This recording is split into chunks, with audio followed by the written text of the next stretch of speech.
Rod Stewart. There's a moment most musicians never talk about. That split second when a song stops being just sound and starts feeling like a memory you didn't know you had. Rod Stewart has lived inside that feeling for over 60 years, and the 5 records that shaped him say more about who he is than any headline ever could. He can't tell you exactly when he first heard Eddie Cochran. That's the honest truth of it.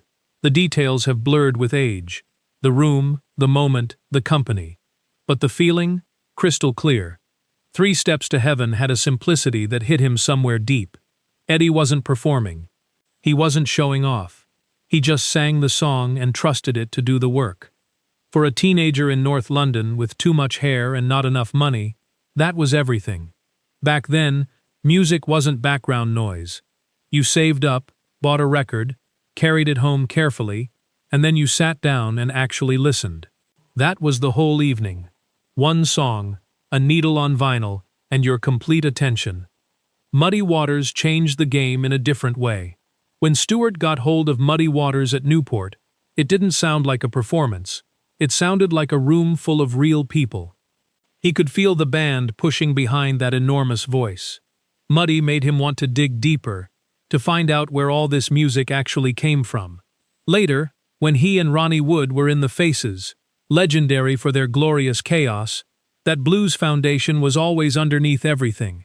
The band could be a beautiful mess on any given night, but when they locked into something slow and heavy, Stewart would look across at Woody grinning, and suddenly all those hours spent listening to old records made perfect sense.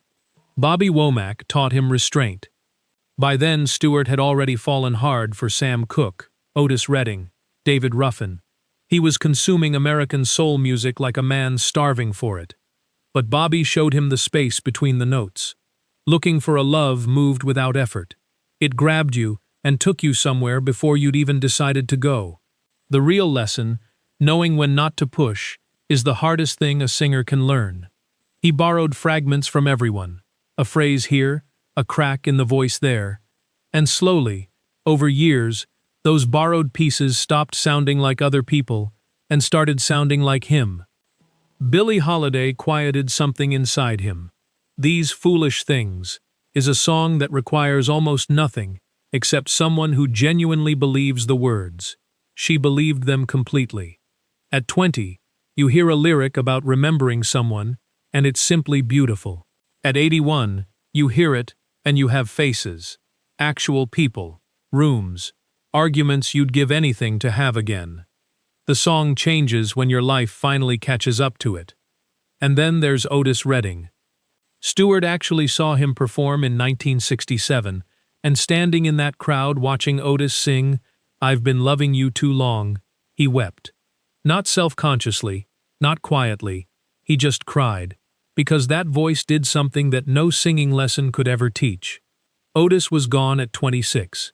He'd already made records that would outlast everything. 60 years of sold-out stadiums, hit records, and a life spent in music. And Rod Stewart still puts on old records and sits there and listens. Before he was a singer, he was a fan. He still is. If this moved you even a little, hit like and subscribe. More stories worth telling are on the way.